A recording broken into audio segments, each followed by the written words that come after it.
Inilah Injil Yesus Kristus menurut Yohanes. Dimuliakanlah Tuhan.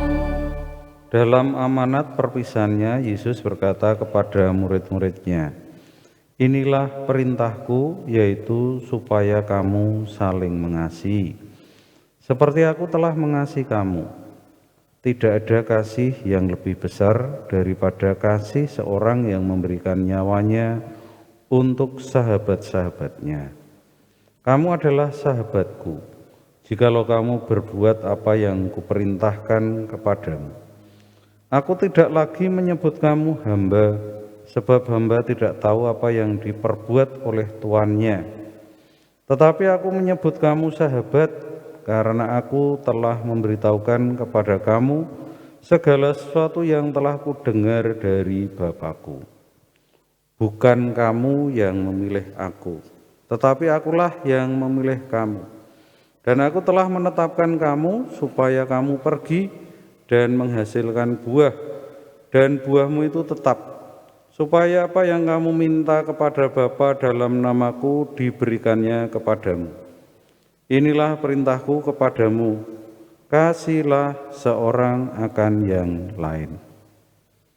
Demikianlah Injil Tuhan. Terpujilah Kristus.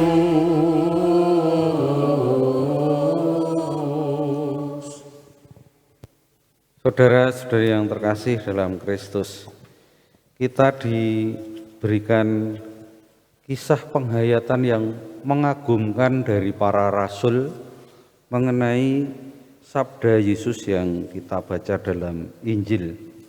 Bukan kamu yang memilih aku, tetapi akulah yang memilih kamu. Dan aku telah menetapkan kamu supaya kamu pergi dan menghasilkan buah, dan buahmu itu tetap. Kasihlah seorang akan yang lain. Dalam bacaan pertama, sejak yang lalu kita diberikan bagaimana para rasul menghayati kebersatuan mereka dengan Yesus.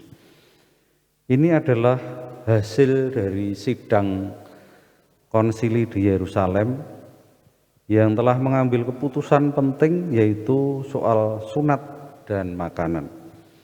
Bagaimana itu diberitakan keputusan itu? Bukan para rasul sendiri diceritakan di situ yang menyebarkan hasil keputusan itu, tetapi para rasul dan penatua-penatua itu mengambil keputusan, dan keputusan ini juga diambil dalam nama Roh Kudus, yaitu memilih dan mengutus Yudas yang disebut Barsabas dan Silas, serta beberapa orang yang menyertai.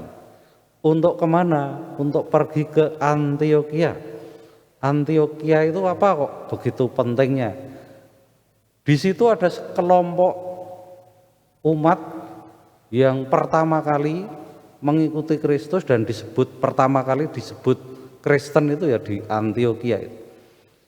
Mereka gelisah menantikan warta dari para rasul, tidak kunjung-kunjung.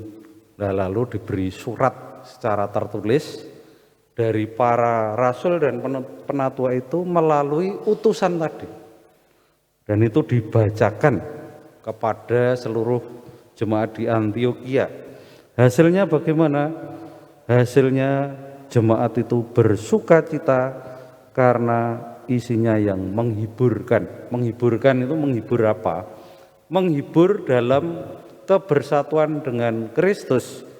Kristus mengasihi mereka.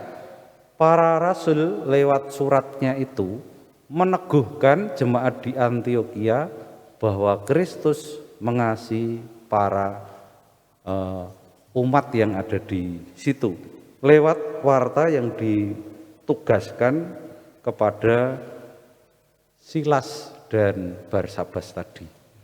Maka model itu dipakai terus-menerus sampai sekarang. Oleh sebab itu kita ini akan mendapat sukacita yang sama kalau kita tetap bersatu di dalam Kristus.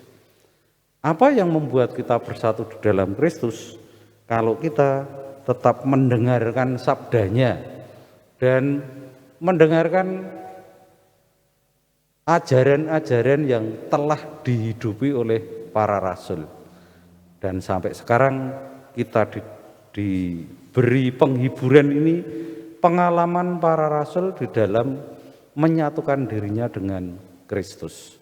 Mari kita mohon agar kita tetap bersatu di dalam sabda Kristus itu untuk bisa saling mengasihi seorang akan yang lain. Karena di situ akan menghasilkan buah sukacita yang besar di dalam iman kita. Dimuliakanlah Tuhan Allah sekarang dan selama-lamanya.